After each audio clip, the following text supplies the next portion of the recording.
Cookery சேனலை பார்த்து யார் வேணாலும் சமையல் பண்ணலாம். ஆனா சுவையான சமையல் பண்றது எப்படி? நான் இதயம் நல்லெண்ணெயில சமையல் பண்றேன். ஆஹா ஓஹோன்னு பாராட்டுறாங்க. நீங்களும் இதயம் நல்லெண்ணெயில சமையல் பண்ணுங்க, பாராட்ட வாங்குங்க. தினம் தோறும் வாங்குவே இதயம் இதயம். ஹரியானா சட்டசபை தேர்தல் அங்குள்ள 90 தொகுதிகளுக்கும் அக்டோபர் 1 ஒரே கட்டமாக நடக்கிறது. ஜுலானா தொகுதியில் காங்கிரஸ் சார்பில் மல்யுத்த வீராங்கனை வினேஷ் போகத் போட்டியிடுகிறார்.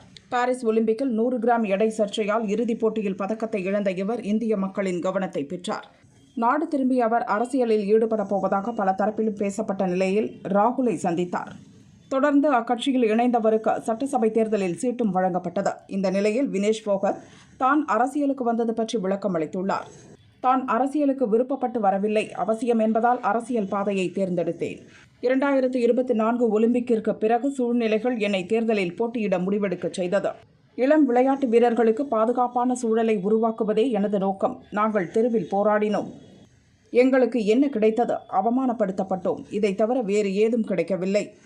ஒலிம்பிக்கிற்கு சென்றேன். எனக்கு நீதி கிடைத்ததா? ஒன்றுமில்லை. எந்த ஒரு பெண்ணும் அரசியலில் நுழைவதற்காக தெருவில் இறங்கி போராட மாட்டார். பிரிஜ்பூஷன் சரண் சிங் மீது நடவடிக்கை எடுக்க பாரதிய ஜனதாவுக்கு எல்லா வாய்ப்புகளையும் வழங்கிய பிறகும் அவர்கள் ஒன்றும் செய்யவில்லை. எங்களை பொய்யர்களாக சித்தரித்தனர். எங்களின் பதக்கத்தை கங்கையில் மூழ்கடிப்போம் என்று சொன்னபோது எங்களிடம் வந்தது காங்கிரஸ் மட்டுமல்ல, மம்தா பானர்ஜியும் எங்களை அழைத்து அதை செய்ய வேண்டாம் என்று கேட்டுக்கொண்டார். அவர் காங்கிரஸைச் சேர்ந்தவர் அல்ல. ஆம் ஆத்மியின் அரவிந்த் கெஜ்ரிவால் எங்கள் போராட்டத்திற்கு வந்தார். பல்வேறு கட்சிகளைச் சேர்ந்தவர்கள் எங்கள் போராட்டத்துக்கு ஆதரவு தெரிவித்து வந்தனர். அதனால் மல்யுத்த வீரர்களின் போராட்டம் ஒரு அரசியல் கட்சியால் நடத்தப்பட்டது என்று பாரதிய ஜனதா சொல்ல முடியாது. எல்லா துறையிலும் ஆரம்பம் கடினமானது. அரசியல் மட்டும் வேறுபட்டதல்ல. ஆனால் காலப்போக்கில் நான் கற்றுக்கொண்டு என்னை மாற்றிக்கொள்வேன். மக்களை பற்றி தெரிந்து கொண்டு அவர்களின் தேவைகளை புரிந்து கொள்வதுதான் இப்போது மிக முக்கியமான சவால். ஜுலானா தொகுதியை தேர்ந்தெடுத்தது காங்கிரஸ் தலைமையின் முடிவு. ஆனால் முழு ஹரியானாவின் வளர்ச்சிக்காக பணியாற்றுவதை நோக்கமாக வைத்திருப்பதாகவும் வினேஷ் போகத் கூறினார்.